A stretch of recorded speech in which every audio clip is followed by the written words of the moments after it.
បាទឥឡូវខ្ញុំចង់ឲ្យបងប្អូនជួយវែកញែកបន្តិចជាមួយនឹងក្រុមពិសេសលំដាប់ពិភពលោករបស់យើងណាបាទគឺក្រុមវាគេថាឲ្យវែកញែកសិនមិនតាន់បញ្ជាក់ឈ្មោះក្រុមទេថា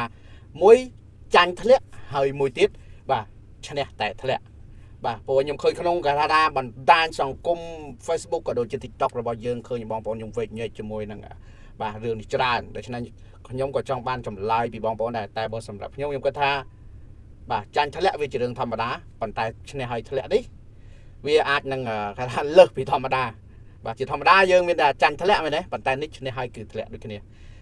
ប៉ុន្តែចង់ឲ្យបងប្អូនបង្ហាញតិចថាតើមួយណាគឺជាចំណុចល្អជាងបាទរវាង Real Madrid បាទចាញ់ Barca បាទ3-2ធ្លាក់បាទប៉ុន្តែ Barcelona ឈ្នះទៅលើ Atletico Madrid 3-0ឈ្នះតែធ្លាក់ដែរសម្រាប់ចុងក្រោយគឺធ្លាក់ទាំងពីរបាទហើយគេថាប្រធានក្លឹបរបស់ Real Madrid បានបោះពាក្យមួយថាឆ្នាំនេះ Real Madrid នឹងជាម្ចាស់ពាន La Liga ក៏ដូចជា Champions League ផងដែរតើ Real Madrid អាចធ្វើបានដែរឬទេគ្រាន់តែនិយាយឲ្យភ្លាមបាទ Getafe លុត 1-0 ភ្លាមចាញ់សម្បីតែ Getafe